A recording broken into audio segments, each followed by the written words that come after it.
आज हम देखेंगे वर्ल्ड वॉर 2 के सबसे कम उम्र के सोल्जर की सच्ची कहानी पर आधारित फिल्म सोल्जर बॉय।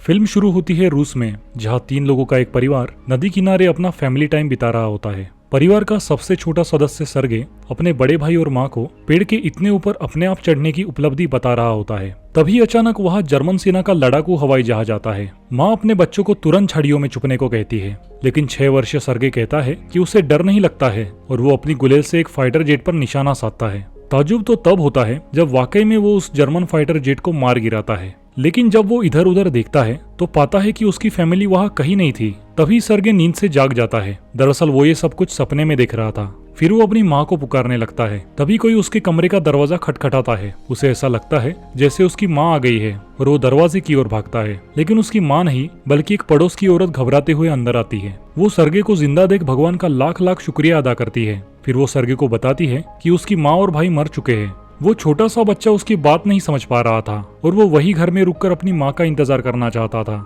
वो औरत उसे बताती है कि जर्मन सैनिकों ने उनके गांव में हमला कर दिया है, इसलिए उसे अपनी जान बचाकर वहां से भाग जाना चाहिए। तभी कुछ जर्मन सैनिक उसके घर की तरफ आने लगते हैं। वो औरत सर्गे को खिड़की से भगा देती है, लेकिन इससे पहले कि वो भी वहां से भाग पाती, उसे गोली लग जाती है और वो वही दम तोड़ देती है। छोटा सा 6 साल का सर्गे बिना अपने परिवार और दोस्तों के बस अब खुद पर निर्भर था। जब वो अपने घर से भाग रहा होता है तब वो अपने पीछे अपनी पूरी बस्ती को जलते हुए देखता है। फिर वो अपनी माँ को पुकारता हुआ वहां से भागता चला जाता है। कुछ समय तक दौड़ने के बाद वो जंगल के बीचों बीच पहुंच जाता है। जंगल में वो अपनी माँ को पुकारता है ताकि वो उसे आकर ले जाए, क्योंकि अब वो जंगल में रास्ता भटक गया था। सर्गे पूरी रात जंगल में ही बिताता है। अगली सुबह जब वो नदी से पानी पी रहा होता है तभी उसे जर्मन सैनिक उसकी तरफ आते हुए दिखाई देते हैं। खतरे को भांपते हुए सर्गे जल्दी से पेड़ की आड़ में छुप जाता है। तभी अचानक वहाँ एक बड़ा सा सांप आ जाता है, लेकिन वो जरा भी नहीं चिल्लाता है, ना ही वहां से भागता है, क्योंकि सांप से ज्यादा वो सैनिकों से डरा हुआ था। नदी किनारे खाना खाने के बाद सारे सैनिक वहां से चले जाते हैं। उनके जाने के बाद सर्गे उनका बचा हुआ खाना रात में खाने के लिए उठा लेता है, लेकिन दिन ढलते ढलते नन्हा सर्गे बुरी तरह से थक जाता है। आखिर 2 दिनों से उसने ठीक से खाया तक नहीं था और बस अंतहीन चले जा रहा था। वो गिरता उठता लंगड़ाता रहा, लेकिन वो रुका नहीं, बस चलता रहा। यूं ही चलते हुए वो रास्ते में मिली जंगली बेरी खाने लगता है, लेकिन तभी अचानक उसके पीछे एक जोर का धमाका होता है, जिससे वो बुरी तरह से चौंक जाता है। उसका सर चकराने लगता है और उसे भ्रम होने लगता है कि कोई उसके पीछे आ रहा है। लेकिन ऐसे हालात में भी वो हिम्मत का दामन नहीं छोड़ता है, बल्कि अपने हाथ में लकड़ी लिए तेज आवाज में कहता है कि उसके पास राइफल है और वो किसी से नहीं डरता। वो थोड़ा और आगे जाता है, लेकिन फिर थोड़ी देर बाद बेहोश हो जाता है। जब वो बेसुध पड़ा था तब उसके पास 2 रूसी सैनिक आते हैं। फिर रूसी आर्मी का बेस दिखाया जाता है, जहां कमांडर गश्त पर गए अपने सैनिकों का इंतजार कर रहा था। तभी वे सैनिक वहां कमजोर और जख्मी सर्गे को अपने साथ लेकर लौटते हैं। जब सैनिक सर्गे को बताते हैं कि वो उसी के देश के सैनिक हैं,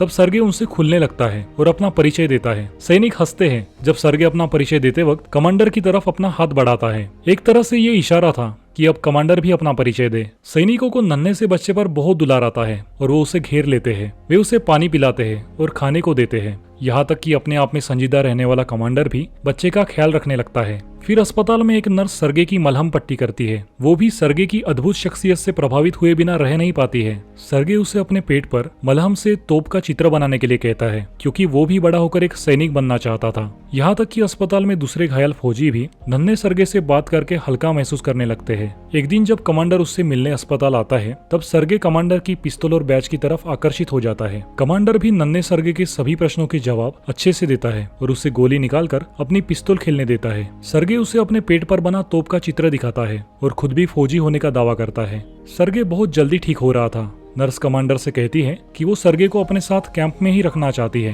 लेकिन कमांडर सर्गे की सुरक्षा को ध्यान में रखते हुए मना कर देता है। उसने सर्गे को अनाथालय भेजने का निर्णय ले लिया था। सैनिक अपना सारा खाली वक्त सर्गे के साथ ही बिताते थे। पूरे दिन में उसके पास कई सैनिक आते थे। वे सर्गे के लिए उनके परिवार द्वारा दूर दूर से भेजे गए खाने की चीजें लाते थे। वे उसे दूरबीन से भी खेलने देते थे। एक दिन एक सैनिक कमांडर के पास जाकर विनती करता है कि सर्गे को उनके साथ ही रहने दे। सारे सैनिक सर्गे के साथ काफी घुल मिल गए थे। वे सब उसे अपना मानने लगे थे। उनके बीच सर्गे की उपस्थिति से उनके दिल से लड़ाई का बोझ कम हो गया था, लेकिन कमांडर सर्गे की सलामती के लिए उसे अनाथालय भेजने के लिए अडिग रहता है। अगले दिन जर्मन सेना हमला कर देती है, जिसमें कई सैनिक घायल हो जाते हैं। सर्गे को अनाथालय ले जाने के लिए गाड़ी आती है। कमांडर सर्गे को जाने के लिए बुलाता है और उसे उपहार में सम्मान स्वरूप एक लकड़ी की पिस्तौल देता है। इसके जवाब में नन्हा सर्गे उसे गले लगते हुए कहता है कि वो कमांडर की सुरक्षा के लिए डरा हुआ है। कमांडर का हृदय परिवर्तन हो जाता है और वो उसे अनाथालय भेजने का अपना फैसला बदल देता है। वो सर्गे को उसका बेटा बनाकर सैनिकों के साथ ही रहने के लिए कहता है। उस रात सैनिक नन्हे सर्गे के लिए छोटे सैनिक के कपड़ों का इंतजाम करते हैं। वे सब बहुत खुश थे। अगली सुबह कमांडर सर्गे को उठाता है और उसे उसकी आर्मी यूनिफॉर्म देता है। वो अपनी नई आर्मी यूनिफॉर्म पहनकर खुशी के मारे इधर उधर दौड़ता है। वो वाकई असली फौजी लग रहा था। बाकी सब उसे नन्हा फौजी कहकर बुलाने लगे। जब वो खुशी से यूं खेल रहा था, तभी जर्मन सेना ने उनके बटालियन पर हवाई हमला कर दिया। सैनिक फौरन ही सर्गे को एक सुरक्षित स्थान पर छुपाकर जवाबी कार्रवाई करने के लिए लड़ाई पर निकल जाते हैं। जख्मी और घायल सैनिकों की संख्या तेजी से बढ़ने लग जाती है। सर्गे किसी भी तरह अपने सैनिकों की मदद करना चाहता था, इसलिए वो प्यासे सैनिकों को पानी लाकर देने लगा। फिर एक सैनिक उसे उसके घर से आई चिट्ठी पढ़ने बोलता है, क्योंकि उसकी आंख पर पट्टी बंधी थी। नन्हा सर्गे उस घायल फौजी की मदद करना चाहता था, लेकिन उसे पढ़ना नहीं आता था। वो चिट्ठी लेता है और अपने मन से ही मनगढ़ंत बातें बना कर बोलने लगता है। वो बताता है कि घर में उस फौजी की गाय ठीक है। जब वो फौजी कहता है कि उसके घर में तो गाय है ही नहीं, तब दूसरे फौजी कहते हैं कि वो कहानी के साथ बस बहते जाए, और फिर सब हंसते हैं। नन्हा सर्गे बाकी सबके खत भी इसी अंदाज में पढ़ता है और उनका मनोरंजन करता है। अगले दृश्य में नर्स और कमांडर को बात करते दिखाया जाता है।